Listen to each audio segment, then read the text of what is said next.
Old city మీద ప్రజల మీద తన అక్కసును వెలగుచ్చే ప్రయత్నం చేసినారు. సిద్దిపేటలో కాంగ్రెస్ పార్టీ గెలవలేదనో, గజ్వేల్లో కాంగ్రెస్ గెలవలేదనో, ఒక్క నిమిషం, ఓల్డ్ సిటీలో గెలవలేదని ఆయన ఏమన్నారంటే బిల్లులు అక్కడ ప్రజలు కట్టలేదు అని అన్నారు. ఇది వాస్తవం కాదు. అక్కడేదన్నా ఒక లిఫ్ట్ ఇరిగేషన్ ప్రాజెక్టుదో ఒక ఇండస్ట్రియలిస్ట్ ఎవరైనా కట్టకపోతే ఇవాళ మీరు ప్రభుత్వంలో ఉన్నారు కనుక మీరు ఆ బిల్లులు వసూలు చేయండి తప్ప మొత్తం ఆ నియోజకవర్గ ప్రజల్ని బదనాం చేసే విధంగా మాట్లాడడం సబబు కాదు అని మీ ద్వారా విజ్ఞప్తి చేస్తున్న అధ్యక్ష. ఇక రెండో విషయం అధ్యక్ష, ముఖ్యమంత్రి గారు ఇంకో విషయం అన్నారు. బీఆర్ఎస్ పార్టీ కాంగ్రెస్తో పొత్తు పెట్టుకుంది, తెలుగుదేశంతో పెట్టుకుంది, ఎంఐఎంతో పెట్టుకుందని అన్నారు అధ్యక్ష. అవును, మేము పెట్టుకున్నాం. నిజంగా టీఆర్ఎస్ పార్టీ ఆ రోజు 2004లో కాంగ్రెస్ పార్టీతో పొత్తు పెట్టుకొని మీరు తెలంగాణ ఇస్తామని కామన్ మినిమం ప్రోగ్రాంలో పెట్టి రాష్ట్రపతి నోట చెప్పి మీరు మోసం చేసిండు కనుకనే మిమ్మల్ని వదిలిపెట్టి ఆ రోజు తెలుగుదేశం పార్టీతో పొత్తు పెట్టుకున్నాం అధ్యక్ష. అయితే ఇవాళ మేము తెలుగుదేశంతో పెట్టుకున్నా, కాంగ్రెస్తో పెట్టుకున్నా, ఎవరితో పెట్టుకున్నా మొత్తం ఈ రాష్ట్ర దేశ రాజకీయ వ్యవస్థను ఒప్పించి మెప్పించి తెలంగాణ సాధనలో భాగంగా చేసినాం. ఇవాళ మేము సక్సెస్ అయినాం. మా ప్రయత్నం వల్లనే ఇవాళ తెలంగాణ వచ్చింది. లేకపోతే ఆ రోజు తెలుగుదేశం తెలంగాణకు జై తెలంగాణ అంటేనే పెట్టుకుంటామన్నాం. మాకు సీట్లు ఓట్ల కంటే కూడా రాజకీయ వ్యవస్థను ఒప్పించాలి, మెప్పించాలి, ఈ రాష్ట్రాన్ని సాధించాలని ఒక వ్యూహాత్మక భాగంలో మేము చేసినాం. ఇవాళ విజయం సాధించినాం. ఇవాళ రాష్ట్రాన్ని మేము సాధించడం అనేటువంటి విషయాన్ని ముఖ్యమంత్రి గారు గుర్తుపెట్టుకోవాలి.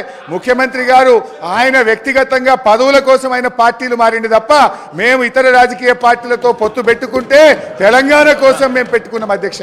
జూబ్లీ హిల్స్ ఎమ్మెల్యే గారిని కూడా జూబ్లీ హిల్స్ ఎమ్మెల్యే గారిని కూడా ఇవాళ అవమానపరిచినారు. జూబ్లీ హిల్స్ ప్రజలు, విజ్ఞులైనటువంటి ప్రజలు మా ఎమ్మెల్యే గోపీనాథ్ గారిని గెలిపిస్తే ఏదో ఎంఐఎం పోటీలో పెట్టడం వల్ల ఆయన గెలిచిండని జూబ్లీ హిల్స్ ప్రజల్ని అవమానపరిచే విధంగా జూబ్లీ హిల్స్ ఎమ్మెల్యే గారి పేరు కూడా తీసుకోలేదు. వారికి ఎందుకు వస్తారు?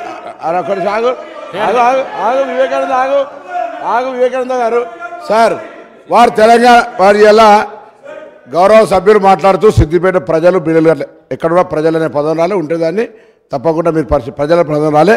ప్రజలు ఒక నిమిషం సిద్దిపేట ప్రాంతానికి సంబంధించి వారు చెప్పినట్టుగా అది వాటర్ ప్రాజెక్టుదా ఇంకేదా ఆ డెఫినేషన్లో పోలేదు. అక్కడ నుంచి బకాయిలు రావాల్సి ఉండే వారు గౌరవ సమర్థవంతమైన శాసనసభ్యులు బిల్లు కట్టేయాల్సి ఉండే అన్నారు తప్ప దానికి మీరు అంతలో దొంగ అంటే భుజాలు జరుపుకునే అవసరం. తర్వాత మీరు చెప్తా ఉన్నారు ఇవాళ అరే నేనేమన్నా భుజాలు జరుపుకునే అవసరం లేదు, ప్రజల గురించి మాట్లాడలేదని చెప్తా ఉన్నాం కాబట్టి చెప్తా ఉన్నా. తర్వాత అధ్యక్ష ఇంకొక మాట, ఇలా తెలంగాణకు సంబంధించి చెప్తారు తెలంగాణ కాంగ్రెస్ చేయకపోతే వాళ్ళు తెచ్చింది అధ్యక్ష. ఇలా తెలంగాణ తెస్తేనే మీరు 10 సంవత్సరాలు మంత్రులు.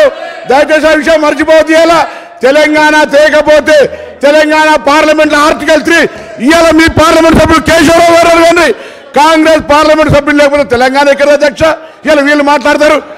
ఆనాటి నాయకత్వం ఒకరని చెప్తానా, అన్పార్లమెంట్ అయితే తెలుగుతాం కానీ వీడికే ఏం నాకుండా పోయినా కూడా పార్లమెంట్లో తెలంగాణ బిల్ పాస్ అయిపోతే రాకపోతుంది అధ్యక్ష. ఆనాడు స్పీకర్, లోక్సభ స్పీకర్, ఆనాడు సభ్యులు పోడియం దగ్గర లొల్లైతుంటే కూడా బిల్లు ఏ విధంగా బాధ్యాలు చేస్తే ఇట్లా మాట్లాడితే ఇట్లా బరుగుతే ఎట్లా నడుస్తాయి అధ్యక్ష? నేను అడుగుతా ఉన్నా, ఇలా బరాబరుగా కాంగ్రెస్ పార్టీ సోనియా గాంధీ గారి నాయకత్వంలో ఈ హౌస్ లో వాళ్ళ నాయకుడు చెప్పిండు సోనియా గాంధీ లేకపోతే తెలంగాణ వచ్చేది కాదని. ఇవాళ ఇట్లా మాట్లాడితే ఎట్లా అధ్యక్ష?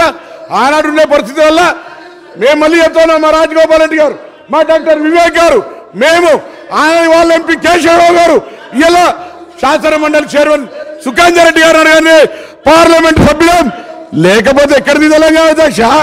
సోనియా గాంధీ గారు అయిపోతుంది అధ్యక్ష. ఇంకొకటి సబ్జెక్ట్ ఈవేరు కాకుండా ఒకటి గౌరవ నేను జగదీశ్వర్ రెడ్డి గారు మంత్రి గారిని అడుగుతా ఉన్నా, 10 సంవత్సరాలలో ఎన్ని సంవత్సరాలు విద్యుత్ శాఖ మంత్రి కూడా తెలియదు అధ్యక్ష. ఒక కుసారు అయినా మెంబర్ ఆఫ్ ఈరోజు అధ్యక్ష 2010 అధ్యక్ష 2010 ఫిబ్రవరిలో ఆనాటి గౌరవ ముఖ్యమంత్రి గారు రోషయ్య గారు తెలంగాణ ఉద్యమం ఉన్నప్పటికీ కూడా మేము ఆనాడు శ్రీధర్ బాబు గారు, మేము గౌరవ శాసనసభ్యులు కేటీ రామారావు గారు శాసనసభ్యులు, మేము ఆనాడు నేదురూరులో ఒక పవర్ ప్లాంట్ ఫౌండేషన్ వేసుకున్నాం 3x700 2100 మెగావాట్కు అధ్యక్ష. నేను ఎందుకు చెప్తా ఉన్నానంటే ఆ పవర్ ప్లాంట్ ఫౌండేషన్ వేసుకున్నాం 2010లో. మేము పార్లమెంట్ సభ్యుని గ్యాస్ అలిగేషన్ రాలే, ముఖ్యమంత్రి గారు